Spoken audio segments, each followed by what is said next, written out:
You're listening to the Parent Pod Podcast by Gymboree Play and Music with Adonica Shaw, a weekly conversation about early childhood development topics for parents with children ages 0 to 5. While the content of this show is meant to be informative, it is not meant to replace the guidance of your physician, therapist, or pediatrician.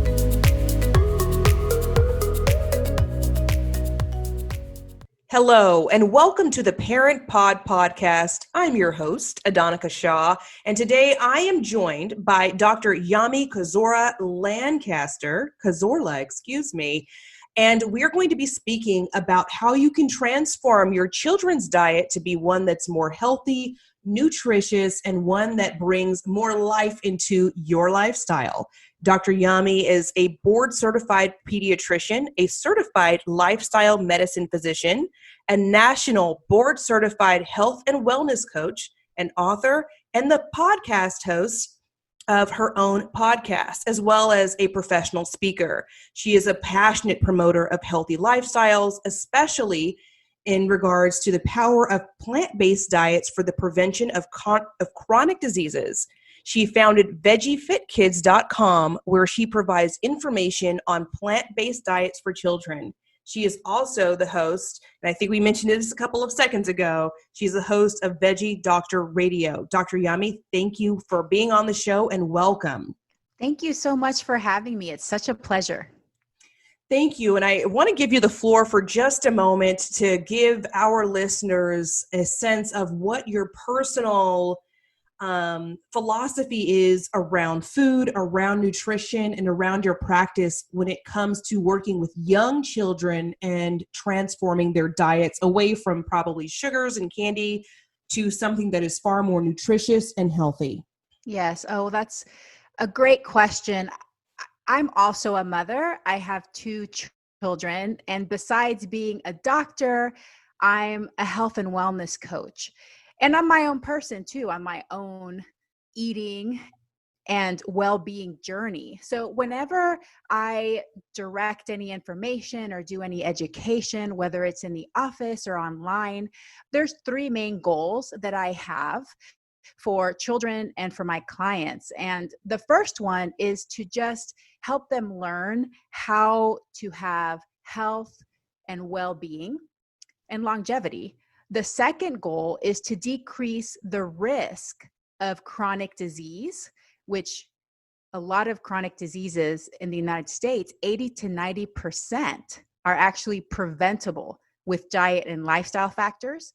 And then the third goal is to help children develop eating and body confidence. So I want parents to be able to give them the tools so that whenever they leave the household and they go off into their own lives, college and beyond, they're going to be able to navigate the world of eating in a way that's health promoting. No, that's a tremendous addition to the bio. I think that helps parents really situate this conversation and then to understand what it is that you are offering to them by way of this interview, but how you can really help their family flourish. Mm-hmm. I think some initial questions that I have would be, what really brought you into this veggie fit lifestyle? And could you possibly explain the difference to our listeners between perhaps a vegan diet versus plant-based versus a vegetarian diet? Because I think that there's a lot of misinformation that floats around on social media in terms of the differences between those things and how they ultimately help boost our immune system and then help keep children healthy. Mm-hmm. Yeah, that's fantastic. Well, the reason I even came into this space is because I was looking for a simple solution. I was looking for a simple solution, not just for my patients, but for myself. I do have a book in which I wrote about my own journey, which is long and complex when it comes to eating in my body. But once I was in practice as a pediatrician, I was frustrated. I was frustrated with helping families and feeling like I wasn't making any progress.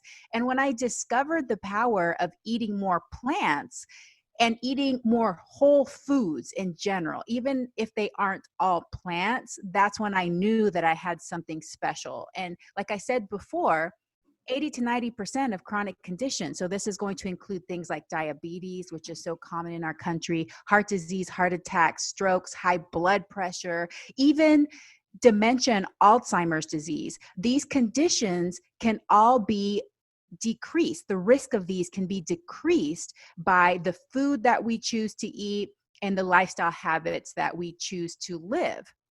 And so because of that, I started learning more about plant-based nutrition, which is one of those things that can be a little bit tricky for doctors, because as a pediatrician, I was taught that children need to have certain things in order to grow strong and healthy.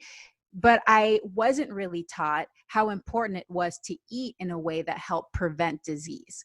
So to answer your second question, currently there's a lot of different talks about fad diets and things like this. And what I want parents to remember the most, no matter what I say after this, is that it's really important to try to get more whole plant foods into their own diet and into the diet of their children. So what are those? Fruits, vegetables, whole grains, beans, nuts, and seeds. Okay. It's as basic as that. Trying to get those foods in as often as possible throughout the meals and the snacks.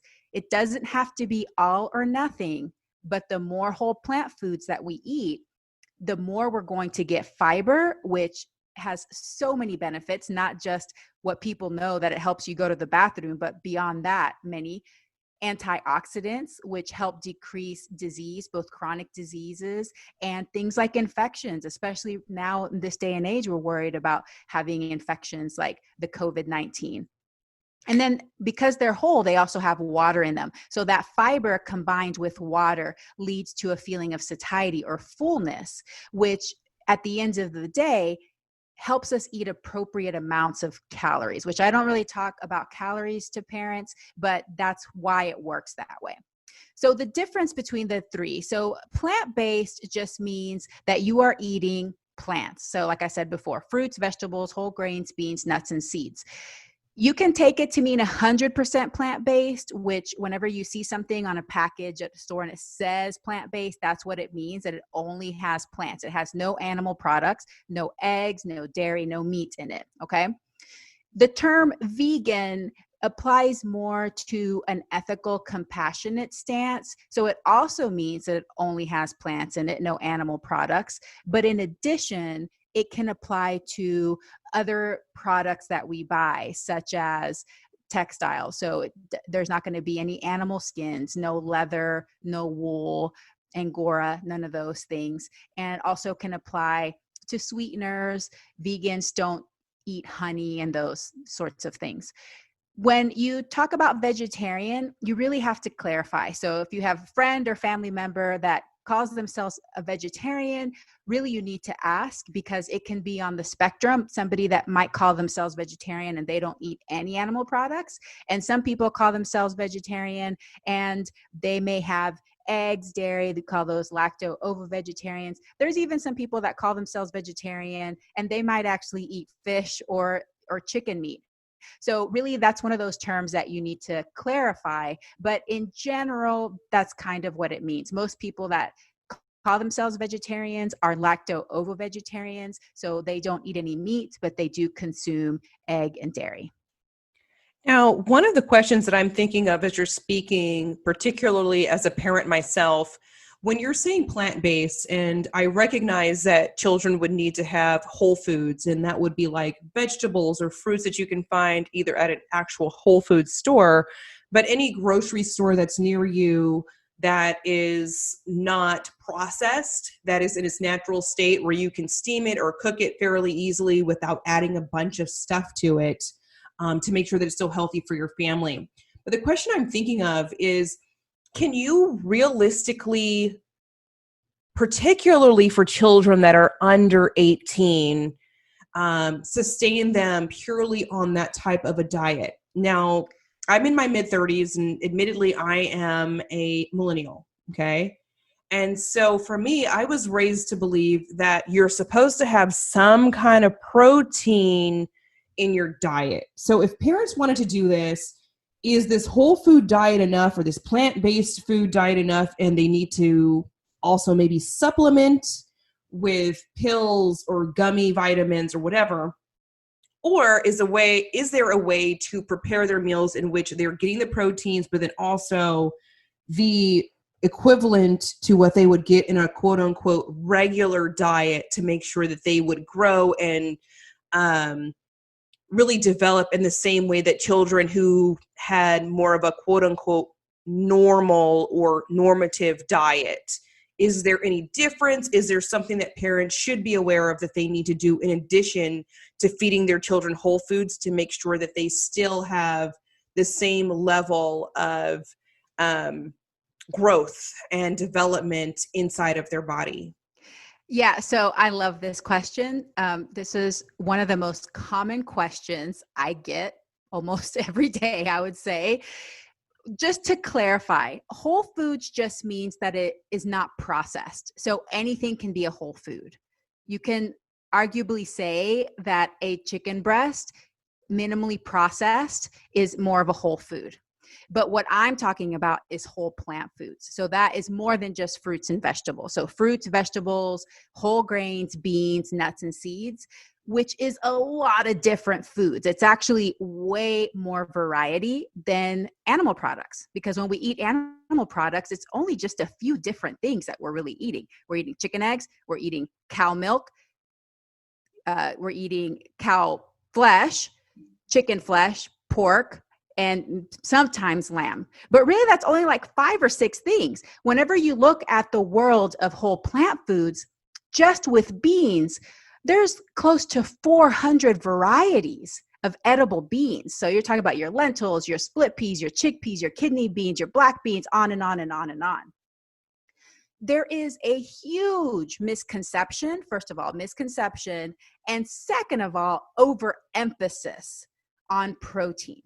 One thing that I want to make absolutely clear is that all whole plant foods, fruits, vegetables, whole grains, beans, nuts, and seeds, all of them contain protein. Protein is just one macronutrient, and it's present in all whole plant foods. In fact, all whole plant foods don't just only contain protein. All whole plant foods also contain carbohydrates and fat. They're just in varying percentages. So whenever you think of a whole plant food that's really high in protein, that macronutrient has a higher composition of protein, you're going to think of your lentils, beans, split peas, you're going to think of your nuts. But there's also some vegetables. Broccoli actually has a very high percentage of protein for its calories.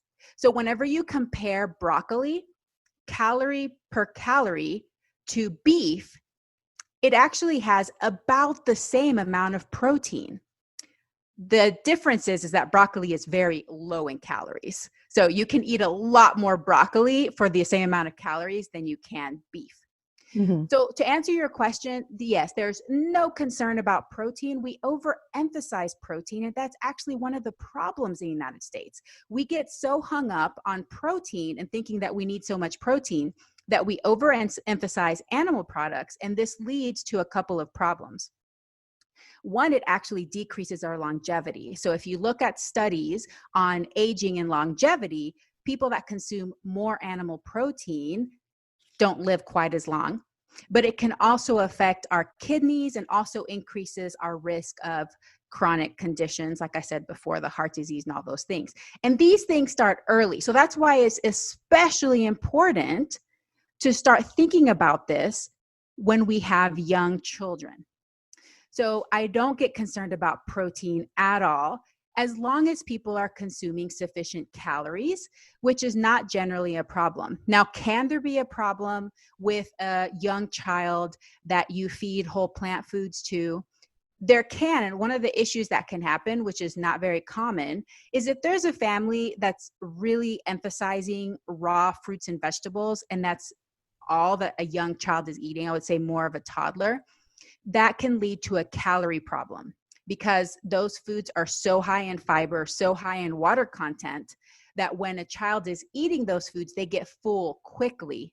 And then by the end of the day, they haven't eaten enough. And this is a recurrent issue. We all know that toddlers, some days they eat very little and some days they eat more.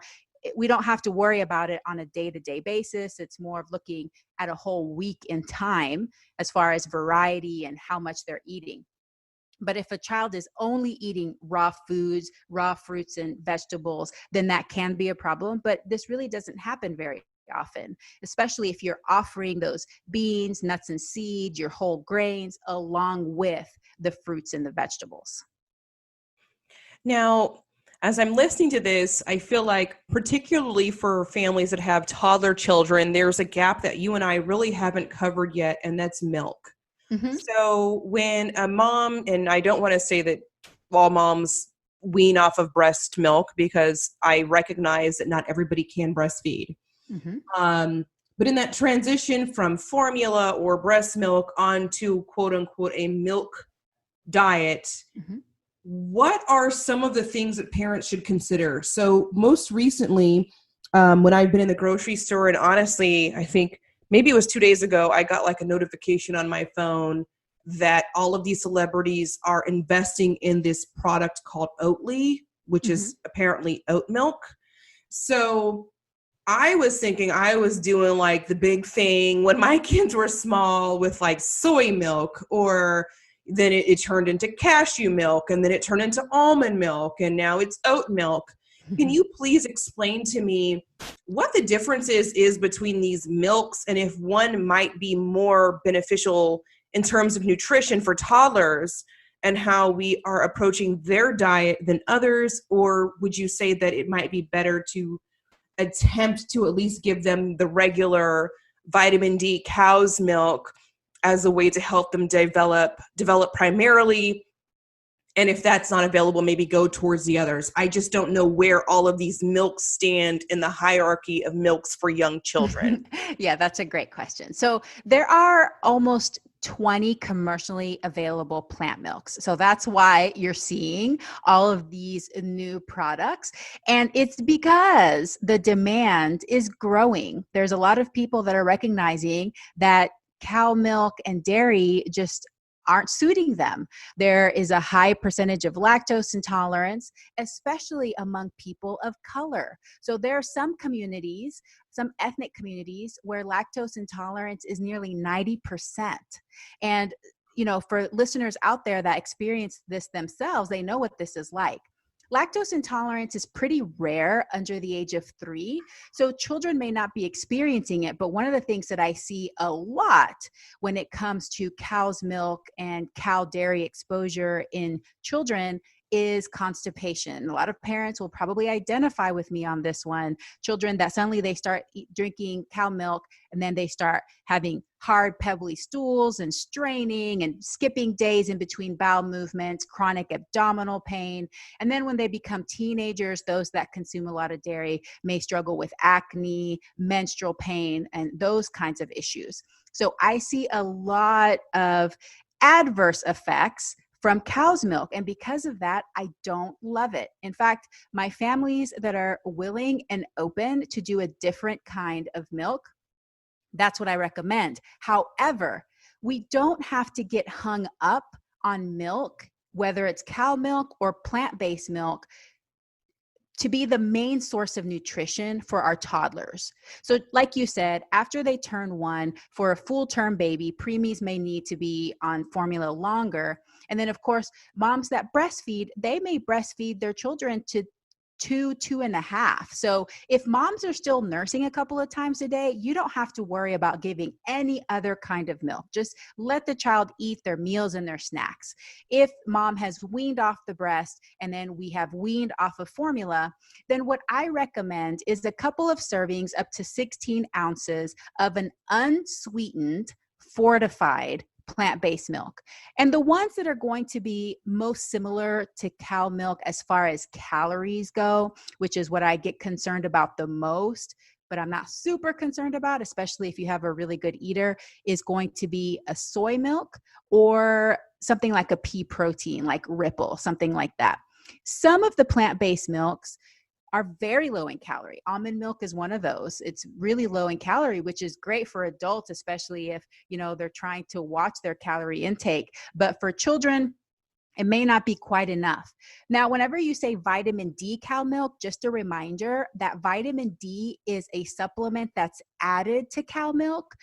Vitamin D is naturally low in all mammalian milk. So even in human breast milk, vitamin D is very low. So it's not something that's just inherently there. It's added to the milk. So the same thing happens in plant-based milk. That's why it's called a fortified milk. They add the vitamin D, they add B12, they may add extra calcium. And so it's a fortified milk, but I do want parents to choose unsweetened, because otherwise they may be getting extra sugar in the diet that doesn't need to be there. But if a mom is still breastfeeding, is it enough for her to breastfeed and then take a vitamin D supplement, or is that not recommended? Yeah, she definitely can. And of course, breastfeeding babies, we do recommend that they be supplemented with vitamin D, because in formula, the vitamin D is added.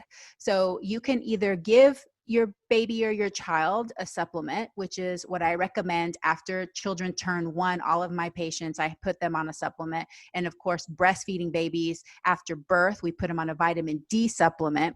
But mothers can also super supplement themselves. And at this point, what's recommended for breastfeeding mothers is to take a minimum of 6,400 international units of vitamin D per day while she's breastfeeding, so that the child can get sufficient vitamin D. If she's not able to take that much, or if there's any, concern about it, then you can just give your child an extra vitamin D supplement. It's very inexpensive and it's not difficult. No, that's tremendous advice for our listeners. I'm thinking the one thing I have in the back of my mind right now, because I do have a toddler / kind of early preschooler, are what are some practical meals a parent can make? I know that you mentioned broccoli, and my son loves broccoli. It's just that I recognize it makes him a little gassy, if I'm being honest with you.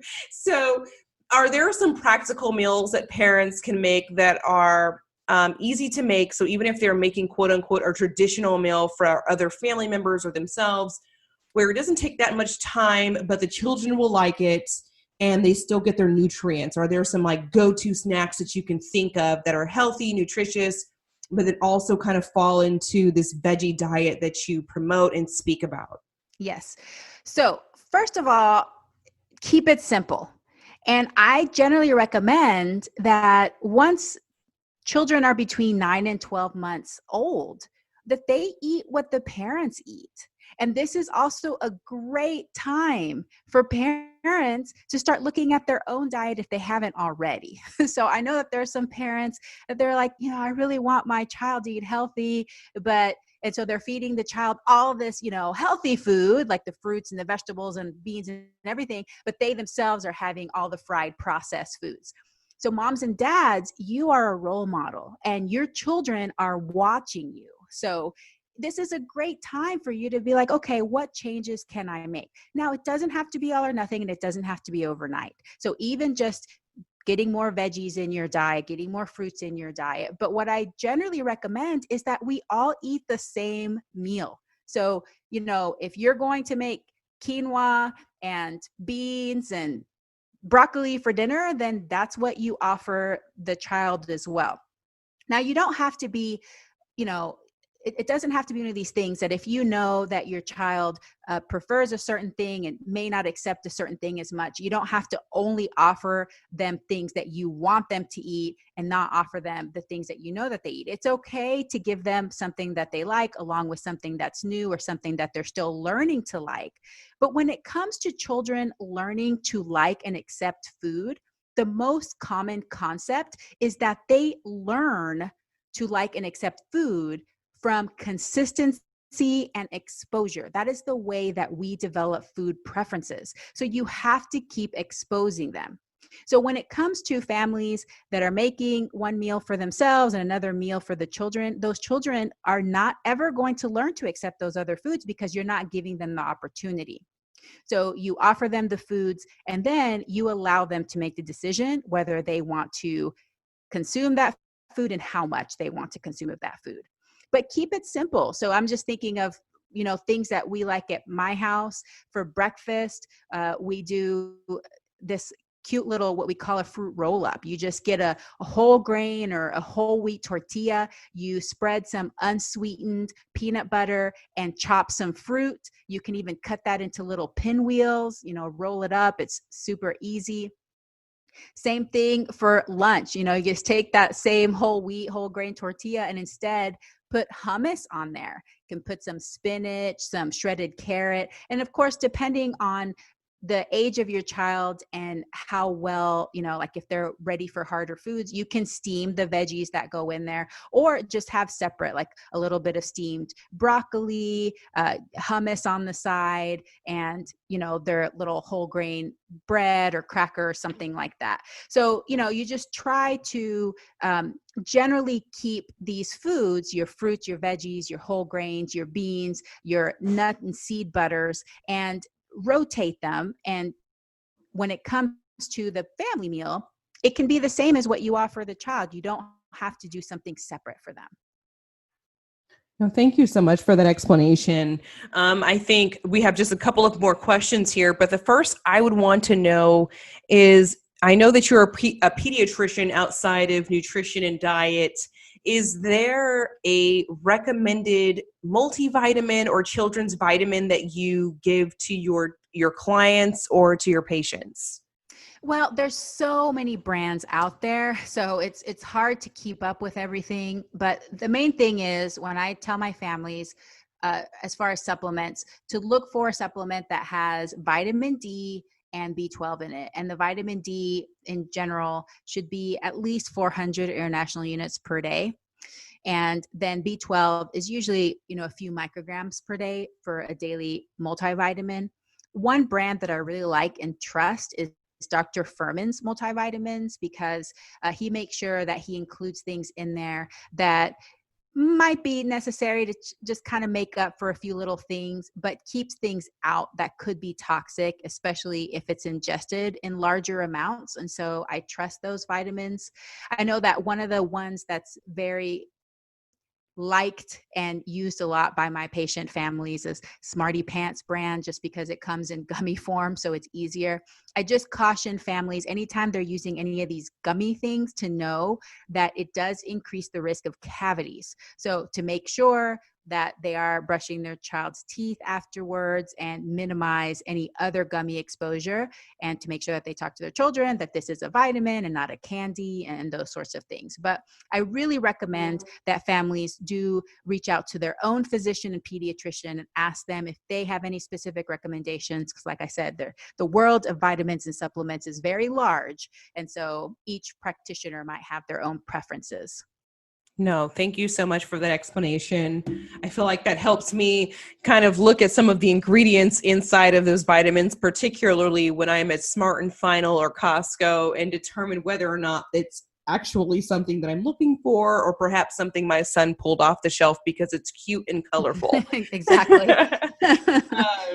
Now, in terms of book recommendations, I know that every month Gymboree Plain Music puts out books for children, but we've been trying to encourage our parents and our families to read as well. Are there any books, even if it's your own, that you would recommend for parents to read or research so that they have a better understanding of their child's diet?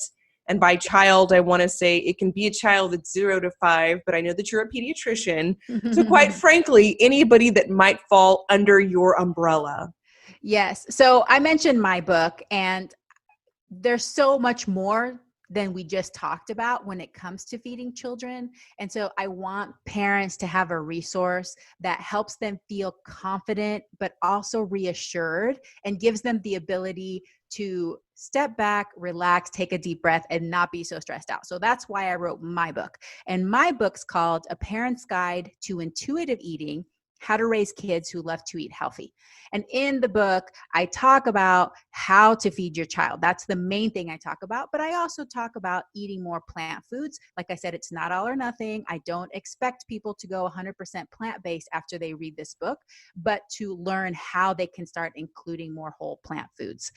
The other book that I really like, it's a very quick read, and it can help a lot of parents that believe that they have a child that is a picky eater, is called Helping Your Child with Extreme Picky Eating: a step-by-step guide for overcoming selective eating, food aversion, and feeding disorders. And it's by Katya Rowell, Rowell, MD. She's also a physician, and I've interviewed her on my podcast. And I think that this helps so many parents when it comes to feeding their child that they think is an extreme picky eater. No, those are tremendous options. I definitely think for me, my child is, well, no, I'll say this. I have 3 different children and they all had their own eating style. Like my daughter is 11, for example, and you cannot pay her to eat crust on a sandwich. Like, ew, crust. And I'm thinking to myself, like, back in my day, you ate whatever people put in front of you, like you didn't get to just choose not to eat the crust. It was like, that's part of the meal. You better figure it out, girlfriend.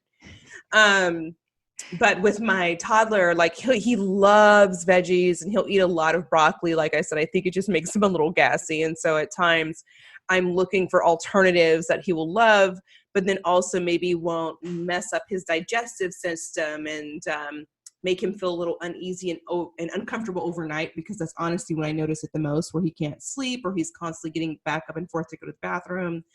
But no, a lot of these recommendations that you've given, including those books, I think will be incredibly helpful for me in terms of guiding his diet, but then helping him to feel more comfortable in his own skin.